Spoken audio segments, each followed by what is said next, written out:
বাড়ির ওপর উল্টে গেল মালবাহী লরি। অল্পের জন্য প্রাণে বাঁচলেন বাড়ির সদস্যরা। ঘটনাটি ঘটেছে শুক্রবার শামশেরগঞ্জ থানার হাউসনগরে।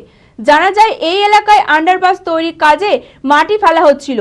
আনলোডিং করার সময় হঠাৎ লরিটির হাইড্রোলিক ভেঙে পাশের একটি বাড়ির ওপর উল্টে যায়। বাড়িটির আংশিক ক্ষতি হলেও বড়সড় কোনো বিপদ হয়নি। খবর পেয়ে ঘটনাস্থলে আসে শামশেরগঞ্জ থানার পুলিশ। মানসিক স্বাস্থ্যের জন্য সবার আগে যে নামটি মনে ভেসে ওঠে, সুস্থ মনের ঠিকানা মনোবীক্ষণ। যোগাযোগ নাম্বার 7477799516।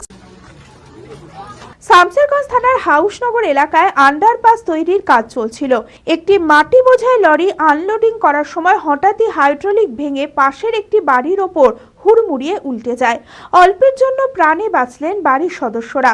বাড়িটির আংশিক ক্ষতি হলেও বড়সড় কোনো বিপদ হয়নি। অল্পের জন্য প্রাণে বাঁচলেন বাড়ির সদস্যরা। ঘটনাকে কেন্দ্র করে রীতিমতো হুলস্থুল বেঁধে যায় গোটা এলাকায়। খবর পেয়ে ঘটনাস্থলে আসে শামশেরগঞ্জ থানার পুলিশ। ক্রেনের সাহায্যে লরিটিকে উদ্ধার করা হয়। এটা ক্ষেত মেরেছে আর কি। ক্ষেত মেরতে তো টালির গালা কয়েকখানটা, ইট গালা কয়েকটা ভেঙে গেছে। ক্ষয়ক্ষতি আপনার টালিটি ভেঙেছে আর ইট গালা কয়েকটা ভেঙেছে। আতঙ্ক আর কি হবে না, পড়ে তো আসতেই পড়েছে। ওরকম আর বুঝতে পারিনি যে এটা পড়লে, এটা বুঝতে পারলাম টালিটি ভাঙাতে আর কি। নুরুল, হাউসনগর।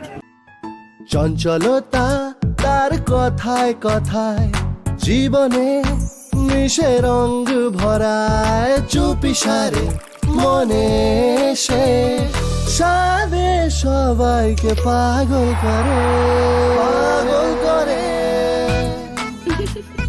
আমারই মতো আমার নিচের পতাকা। पताका चा गजब का स्वाद।